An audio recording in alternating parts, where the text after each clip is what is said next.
तो दोस्तों rainy season आ गए हैं और हम सभी गार्डनर बहुत बहुत खुश होते हैं इस सीज़न में, क्योंकि इस सीज़न में आप ढेरों सारे प्लांट्स की कटिंग लगा सकते हैं और वो बहुत ही इजीली ग्रो भी हो जाएगी। और दोस्तों आज मैं 5 कटिंग को लगाने वाली हूँ। तो ये जो मेरे डोमरू पानी की प्लांट यानी कि बॉम्बे वॉ चिली की प्लांट देख रहे हैं, इसको कुछ ही दिन पहले मैंने रिपोर्ट की थी और वो वीडियो मैंने आप सबसे शेयर कर चुकी हूँ।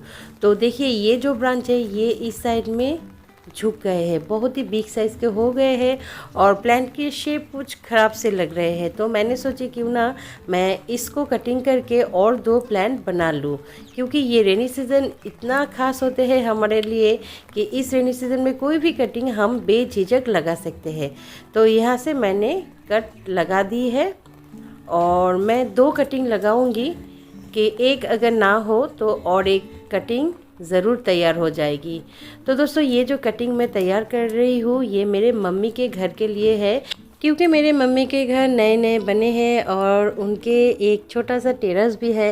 तो उस टेरेस पे मैं गार्डनिंग शुरू करूँगी और मैं वहाँ की गार्डनिंग भी आप सबसे ज़रूर शेयर करूँगी। तो गार्डनिंग शुरू करने के लिए पहले मुझे प्लांट चाहिए, तो वही प्लांट अभी तैयार करके रख रही हूँ और ये प्लांट जब अच्छी तरह से ग्रोथ पे आ जाएगी मैं इसको लेकर मेरे मम्मी के घर पर लगा दूँगी।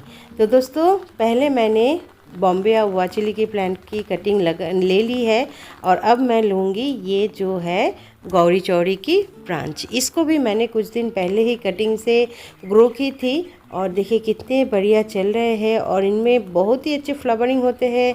पूरे साल भर इनमें से आप फ्लावरिंग पा सकते हैं।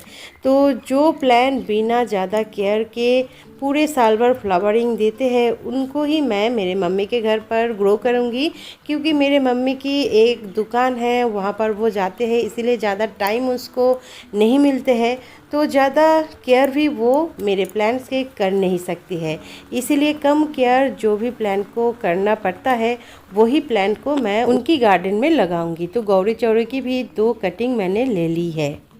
तो दोस्तों आप लोग देख ही पा रहे हैं अभी बारिश हो रही है और मैं इस बारिश में ही कटिंग को ले रही हूँ और ग्रो भी करूँगी। तीसरी कटिंग है ये गार्लिक वाइन। ये बहुत ही बढ़िया कटिंग से ग्रो हो जाते हैं। मैंने पिछले साल भी इसकी कटिंग से न्यू प्लांट ग्रो करके दिखाई है, तो मैं इसकी और एक प्लांट तैयार करूँगी। और इसकी जो फ्लावर्स है बहुत ही ब्यूटीफुल होते हैं और ये सीजनल फ्लावरिंग होते हैं इनमें। और दोस्तों इसकी जब फ्लावरिंग होते हैं 15 से 20 दिनों तक इसकी फ्लावरिंग चलते रहते हैं एक ही स्टिक में। और मैंने यहाँ से ये कट लगा ली है। तो देखिए ये रही कटिंग। तो मेरे ये है 3rd नंबर है कटिंग की। तो अभी चलिए मैं चौथी कटिंग लेती हूँ और चौथी कटिंग है ये राखी बेल यानी कि पैशन फ्लावर की। ये भी बहुत बढ़िया कटिंग से ग्रो हो जाते हैं। आप इस तरह की प्लांट को कहीं से भी एक कटिंग अगर जुगाड़ करके लाते हैं तो उसको आप ज़रूर लगा दीजिए इस रेनी सीज़न में, तो देखेंगे 100% आपके कटिंग से न्यू प्लांट ग्रो होगी ही होगी।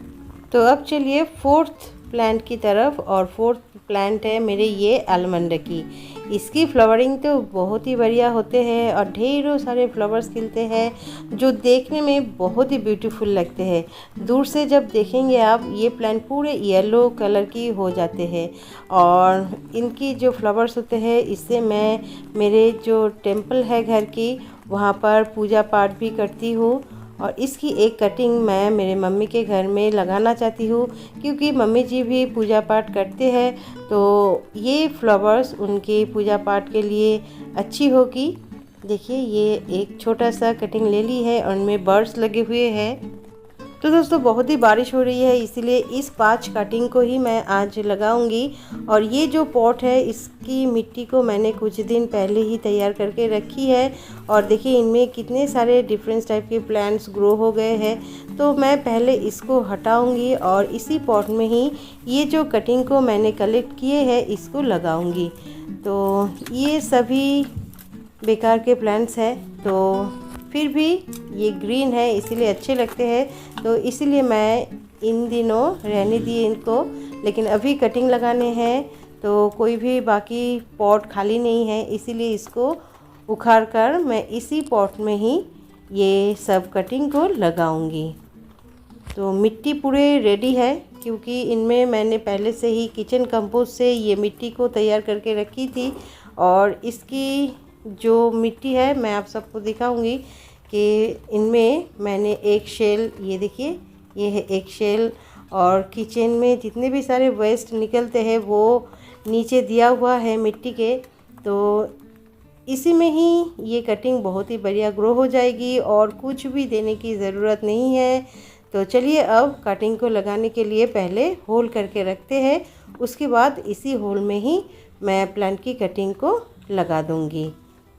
बहुत ही इजी टू ग्रो प्लांट है सभी कटिंग्स, और इस तरह से आप भी कोई भी कटिंग लगा सकते हैं बेझिझक, आपके गार्डन में ये हो भी जाएगी। ये जो कटिंग है इसके नीचे वाले हिस्से का 1 इंच से 1.5 इंच तक मैं छील कर इस तरह से खरोच दूंगी, तो अच्छी तरह से यहाँ से रूट ग्रो हो जाएगी। आप किसी टूल के हेल्प ले सकते हैं।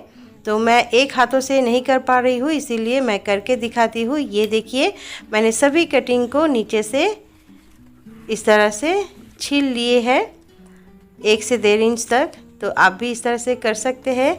और दोस्तों अभी रेनी सीज़न है, इसलिए इस टाइम आप अगर इस कटिंग में कोई भी एलोवेरा या रूटिन हार्मोन ना भी लगाएंगे तो भी ये कटिंग बहुत ही बढ़िया ग्रो हो जाएगी। मैं देखिए डायरेक्ट ही लगा रही हूँ, इसी तरह से मैं लगाती हूँ, लेकिन कोई भी प्रॉब्लम नहीं होते हैं। तो मैं इसीलिए ही कह रही हूँ कि रूटिन हार्मोन ना भी लगाएंगे तो भी ये कटिंग बहुत ही बढ़िया ग्रो हो जाएगी।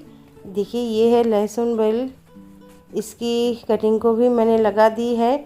और दोस्तों नीचे से 2-4 पत्ते आप हटा दीजिएगा, क्योंकि नीचे से पत्ते अगर हटा देंगे तो प्लांट न्यू लीव्स ग्रो करने में ध्यान देगी और अच्छी तरह से प्लांट की ये कटिंग ग्रो भी हो जाएगी। तो दोस्तों मैंने सभी कटिंग्स को एक ही पॉट में लगा ली है। जब ये सब कटिंग्स अच्छी तरह से ग्रोथ पे होगी तब मैं यहाँ से एक एक को उठाकर एक एक पॉट में दूंगी, और किस तरह से मैं वो करूँगी वो भी मैं आप सबसे शेयर करूँगी। और इसी कटिंग से 15 दिन से 20 दिनों के बाद ही रूट्स ग्रो हो जाएगी। तो मैं आप सबसे वो भी शेयर करूँगी उसकी अपडेट।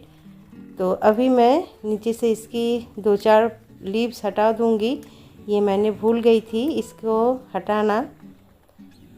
तो दोस्तों इस तरह से ही मैं कटिंग को लगाती हूँ। और दोस्तों अभी बारिश हो रही है, इसलिए मैं कटिंग में पानी नहीं दूंगी, क्योंकि मैं हर बार कहती हूँ कि कटिंग या प्लांट्स लगाने के बाद पानी देना बहुत ही ज़रूरी है, लेकिन अभी बारिश हो रही है इसीलिए पानी देने की कोई ज़रूरत नहीं है। ऐसे ही बारिश के पानी में ही रख दूंगी तो ये अच्छी तरह से ग्रो हो जाएगी। और दोस्तों इसको अगर आप शेडी एरिया में भी ना रखेंगे तो भी कोई प्रॉब्लम नहीं है, ये ऐसे ही यहाँ पर ग्रो हो जाएगी। इस समय पॉट में कोई भी कंपोस्ट देने की ज़रूरत नहीं है, क्योंकि मिट्टी में कंपोस्ट दिया हुआ है। और ये जो बुगनविलिया की कटिंग आप देख रहे हैं ये मैंने हफ्ते पहले लगाई है और इसकी ग्रोथ देखिए काफ़ी अच्छे है। तो इसीलिए मैंने आपसे ये वीडियो शेयर की है कि आप लोग भी कटिंग से न्यू प्लांट्स ज़रूर ग्रो कीजिए। तो दोस्तों आप सबको ये वीडियो कैसी लगी प्लीज़ मुझे कमेंट्स करके बताइएगा, और अगर वीडियो अच्छे लगे हैं तो प्लीज़ लाइक कीजिएगा, और जो लोग पहली बार मेरे चैनल पर आए हैं प्लीज़ मेरे चैनल को सब्सक्राइब कर लीजिएगा। छोटा हो लेकिन एक पौधे को अपने गार्डन में ज़रूर ऐड कीजिए। हैप्पी होकर गार्डनिंग कीजिए।